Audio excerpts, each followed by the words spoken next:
Some of you are wondering, akola chawe ye muyimbi. That is the biggest problem because nze njagala kola sente nera mu comedy ngola mu sente. Eze music yanema okukola mu sente. Ate nyimba banange nyine nyimba temukigiriza. Ate musima mutubuzo ozaala ddi ntya. Spice onazaala ddi because nkikubuuza kati. Eri mukazi abeera n'olubuto ayagala kusuuka ku makya agende ku kivulu. Tewali. Onazaala ddi nga bw'oyimba oluyimba tolina dduuka gy'ogenda munogamba mu mpeeza. Onazaala ddi. We are not here to fight. Webakuba tuwesaana muzenyine enyimba nyingi ndio naye amazima bwesikola ku stage siyingiza bukyanga mbeera kusingiza ngako kasente ka nyimba nate nga callback tunes muzisaba ku radio muzikuba ku internet muzikuba bannange twagala omulimu ku mbaga mu jiimu. Federation kibiina ky'abayimbi ekibatwala kubaregulatinga tuleme kubeera nga tetumanyiddwa nga buli muntu ava eri yeeyita muyimbi nenga tewakiraga. Tuli ku mbeera y'okutereeza kulaba nti omuyimbi abeera recognized, omuyimbi asobola okubeera nti bayita IPI number ne ID eya association ye naye ngeri governed by the federation so that omuyimbi bwakugamba nti nze ndi muyimbi omugaki ekiraga. Abantu abamu badde beeyita bayimbi nga si bayimbi ne bakola ebintu ebitali bituufu ne bata erinnya ly'omuyimbi ate ng'oluusi interest zaabwe endala. Nesalawo tukole ekintu kino ekisobola okuba nga ffenna kitu identifying ate endera tukozesa eddoboozi limu. I think the emphasis here is tetuze kuyomba oluusi tuzasesa tuzalwana. We come here to fight or to do other things but today tetuze kulwana. We've just come to ask for an audience and collaboration and partnership. Tetwagala kugamba nti UPRS tekoze kyerina okukola nti UCC tekoze but twagala bakkirize budget to refena. We are not here to fight. And I wanted to give an example of some of the artists we see in the industry and we think it's because they are hardworking that they are on stage twerking when they are pregnant. Teri mukazi abeera n'olubuto ayagala kusuuka ku makya agende ku kivulu. Tewali. Ate musima mutubuuza ozaala ddi ntya. Nzaala ddi ntya nga ngenze mu studio yi Spice onazaala ddi because nkikubuuza kati. Onazaala ddi nga bw'oyimba oluyimba tolina dduuka gy'ogenda munogamba mu mpeeza. Onazaala ddi. Onazaala ddi ng'ozadde abaana bw'ofa basigalira awo ku lasiti show eyo gy'okoze. Omuyimbi wa Uganda ye muyimbi yekka. Nze simanyi oba mu nsi endala gyekiri because when you talk about it they're like, are you sure? Are you joking? Ebintu byaffe birifane naye tebisesa.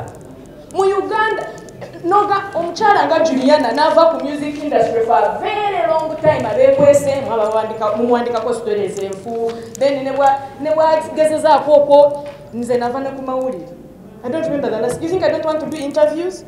I don't remember the last time I did an interview because mwe partners baffe temwagala kukola naffe kyekituleese wano so that for once we show a partnership. Manyezi bwenyirira wano nekubulira byekubulidde, that's what you publish, not an agenda. Nze binsanyusa bino okulaba zi camera zino. Who doesn't want to be seen? Are you joking?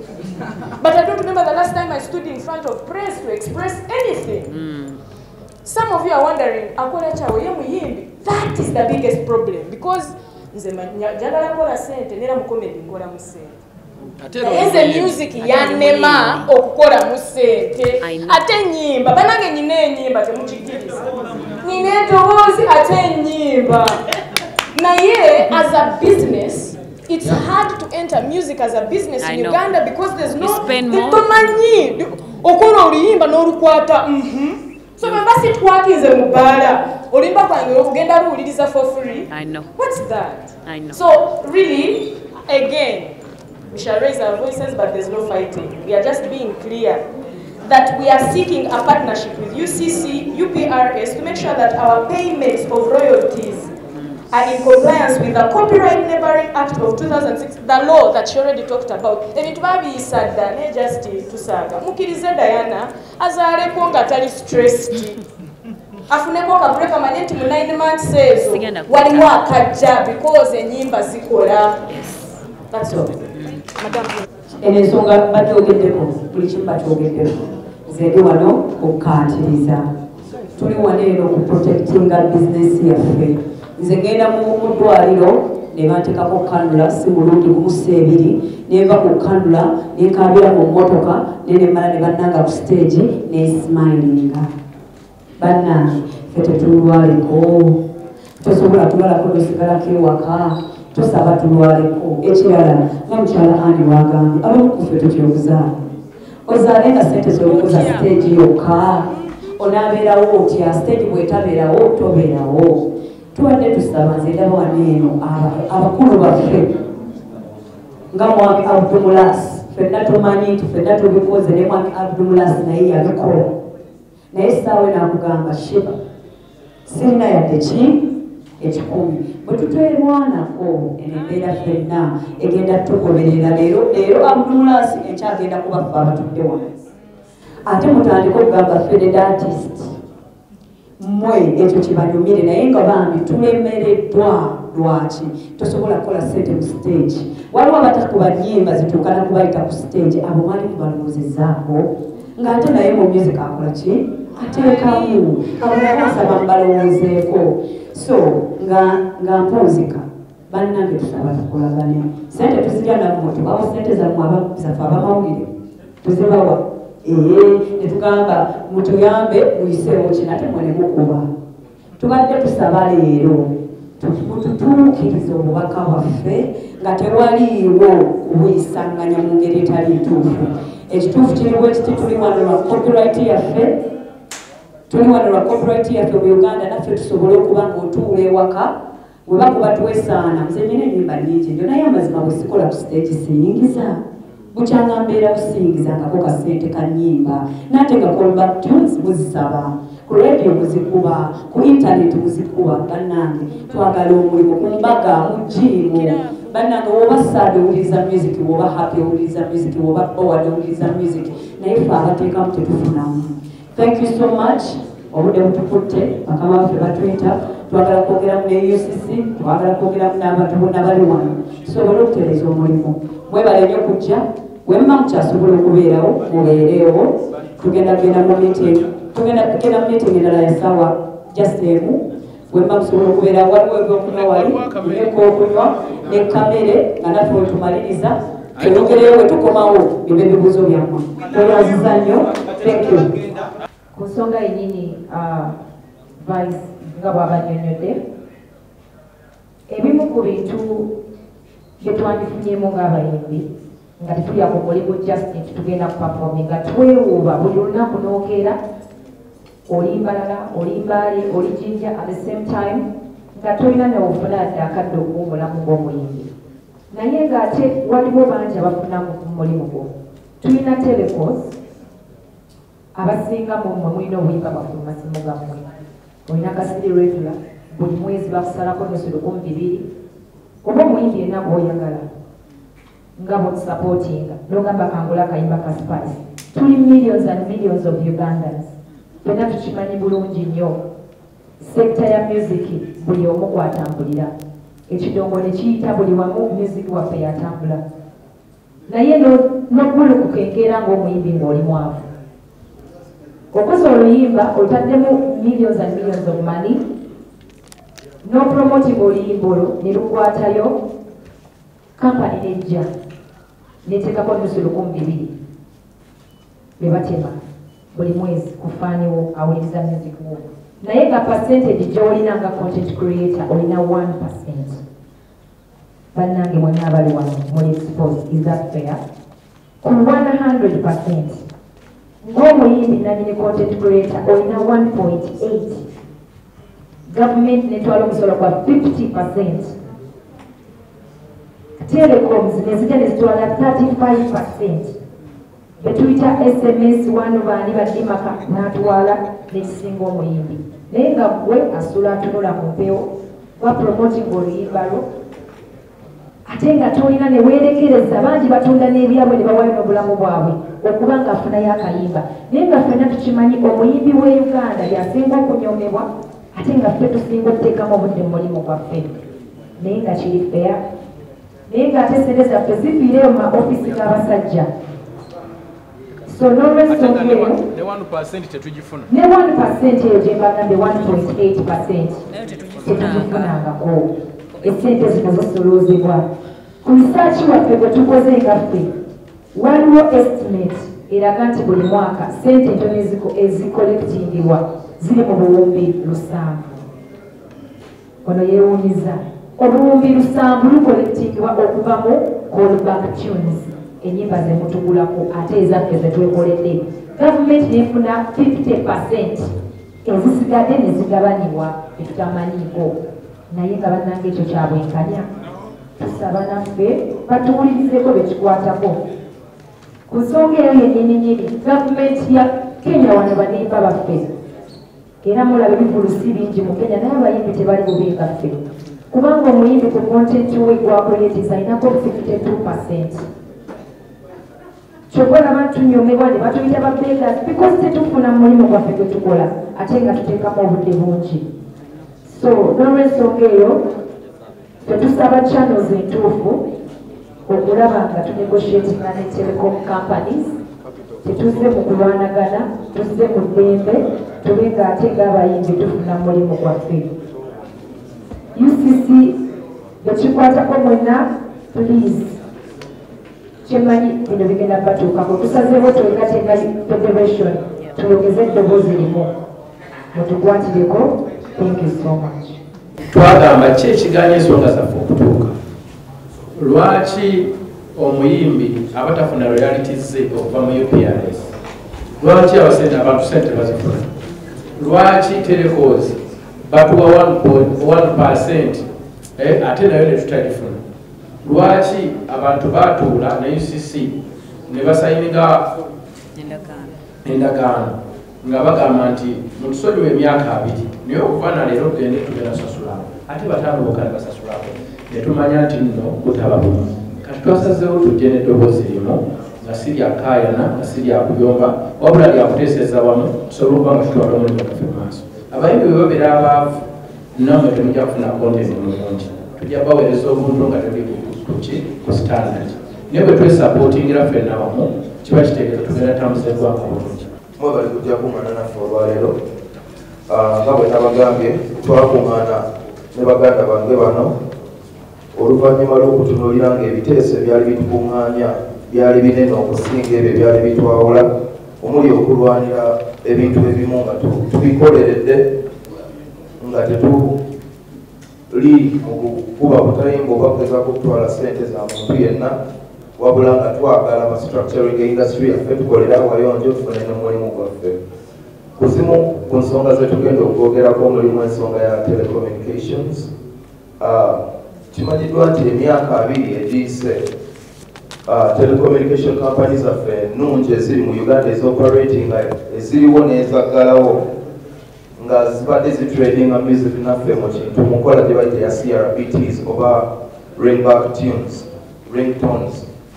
Naye tugenza okwetegereza ng'emyaka egyo gyonna mu ngeri ensi yaffe gyezeezimbibwamu nga omuyimbi tafuna fair share ku content bwe tukola. Bannange tuteekamu obudde bungi, tusacrificing ebiseera bingi, twerekereza bingi, tusola mu studio mulaba nga tubakolera music ono abajjanjaba n'abayisa mu mbeera ennyingi. Music waffe yafuuka utility nti mumukozesa amaka gammwe n'emayumba nga bamukozesa amazzi oba amasannyalaze. So naffe just twagala tubeere structured era nga njagala okwanjula the beautiful Vice President Stargirl Spice Diana ensonga enagibatottolera with more details. That was the introduction of the telecommunication server. Twala kakisa kano waliwo entegeeragana eyafukibwako ensasula ya royalties n'abaana abakozesa music nambe broadcasters nga 16 omwezi ogw'omukaaga omwaka 2022 waliwo entegeeragana eyafukibwako bano ba stakeholders URSB, UCC, NCF, UNCC, NA and UPRS. Abo ba broadcasters twategeeragana nabo basobole okusasula royalties z'abayimbi ggwanga naye sente zebasasulako basasula kaŋŋambe obutundutundu 2.5 sente zasigalayo kati baate basaba bazisangulewo baleme kuzisasula kakati abo wali kalumanyirera tebateesa naffe tebakola ki bo basalawo obusazi ugati ezo muzitusonyiwe kakati ate naffe eri gyetwage tugatukolera ebintu byaffe tulina oliwo omugati owaye batuganye otuwadolekyo ebintu ngaebyo twagala industry bannaffe industry yaffe ebeere nga mwetufuna ejjamba living example badde wano myaka ngesatu kumpi covid abayimbi abali wano mwenaffe twayite kukola naye twali tetufuna royalties senga twali tufuna kuba radio ne tv stations n'abalala abalina munge bo bakolanga 24/7 naye ate ffe nga tetukola abayimbi muleme kulowooza nti lwakuba akayimbako ku tv kyamaanyi nnyo oba ku radio naye tusobola okusalawo netuga nti Spice Diana afulumiza albamu ye twagala eya play radio 3 oba 4 federation nemusasula okusinga okuyita emmanju nebako sente zo nga gwegobaga abakuyamba naye ate nga gobayamba ekintu ekyo tukigenderere tuleme kukukuma twetukubye emyaka mingi naye tuli bakuba muziki waffe tumufunyeemu bakubina ebyokujjuza cricket oko simanyibwa oyinza okuwulirira nga olikodinga muziko nakusasula mu bintu ibikaneme kubasho waliwo endagaano yakanyizibwako nga my sister bwagambye which was 3 years ago ekyembi era ekibadde kituluma nti ku tv oba 3 oba 5 only 5% 2 to 5% zezikoze eki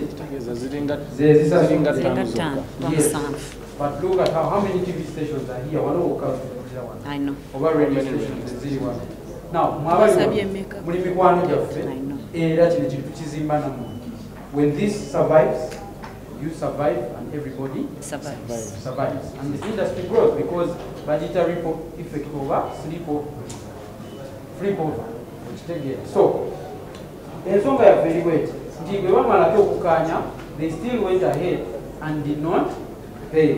So now what we want to discuss with UCC as a regulator is, can we sit and talk about this matter?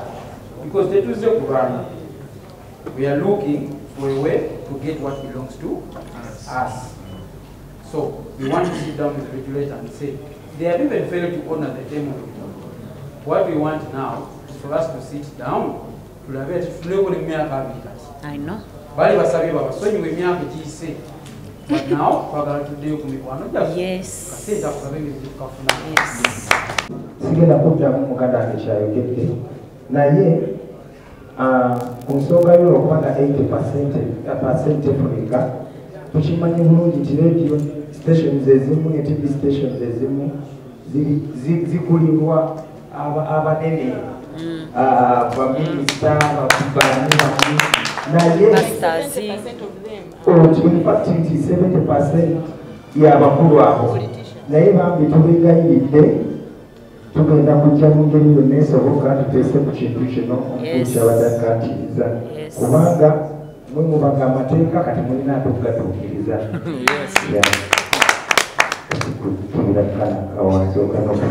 kuba yekola ebintu bino bimaliriza era tugenda kwogera nayo etuyambe ku nsonga zino abatasobola abakulu abo bakiwaki erina akapesa kenyiga bunyiza eti ebintu nebitereera.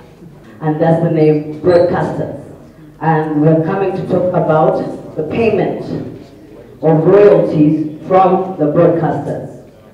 Now, on the 16th of June 2021, an MOU was signed between the music stakeholder URSB, UCC, NCF, UNCC, NAB, and UPRS. They were the broadcasters committed to pay their royalties on time.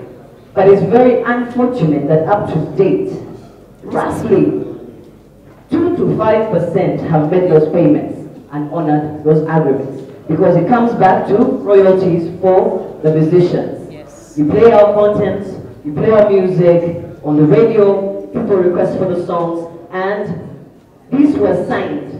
It was not like we have made this up. It was put into agreement. So we've come today to say to these stakeholders, can we revisit this MOU? Can we see what you guys signed so we can know, what is on the table? Because if 2 to 5% are the ones paying, how many TV stations do we have in this country? How many radio stations do we have in this country? And how many times do you play musicians' music? So we're not coming and saying that this is a lie. No, it was already signed. We're calling on to all these groups to come and sit with us on the table as a federation, and we know exactly how we can move forward. Thank you. I'll give the mic to Mr. Mato.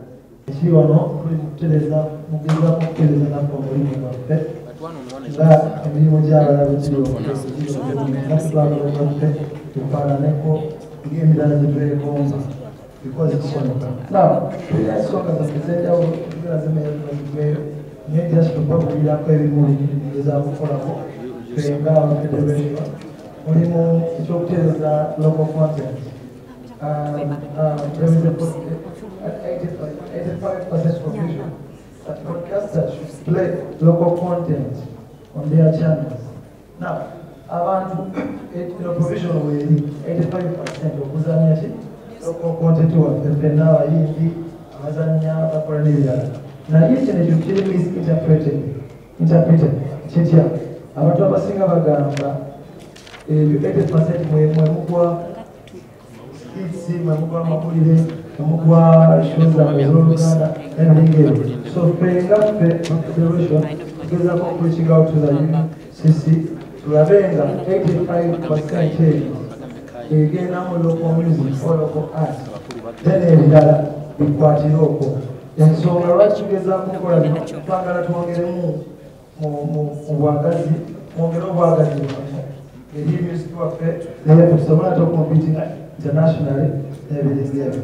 Ensonga zikyagenda mu maaso wano tulyokayongereko fellow content creators, ffe abasinga okulingiza emisolo okusinziira ku research, music industry ye industry kyasinze oyingiza emisolo mu ggwanga Uganda.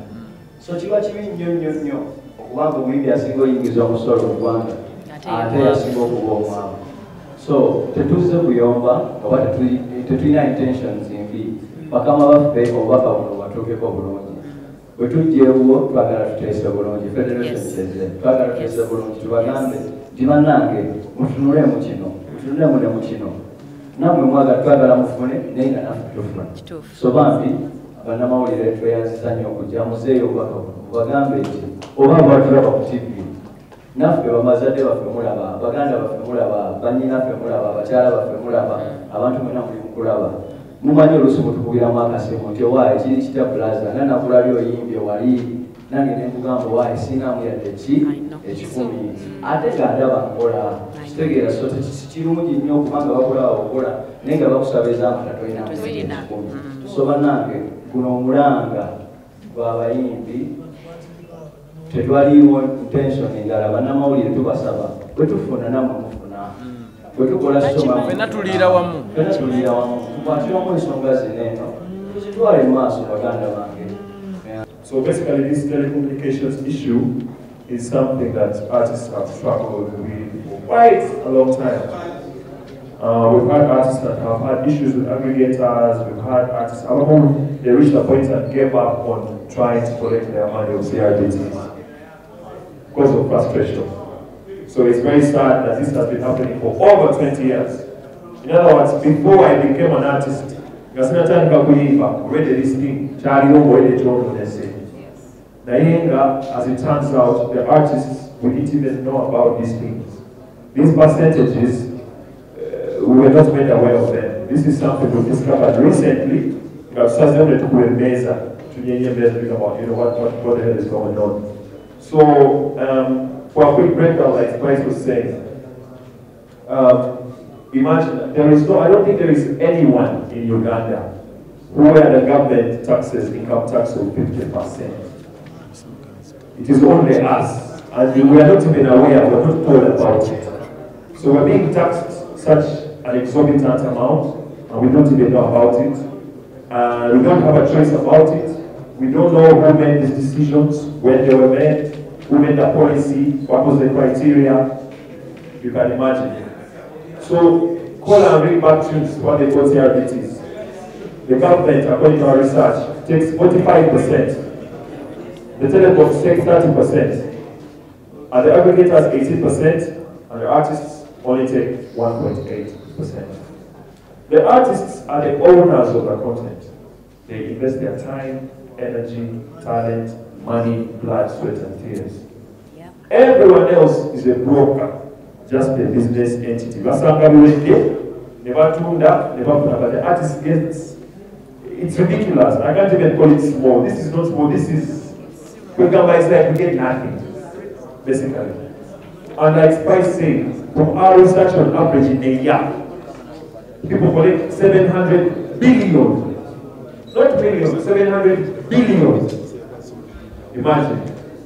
So when people are calling artists go to Gulu to beg, blah, blah, blah, blah, artists are not poor. We are just being robbed every day.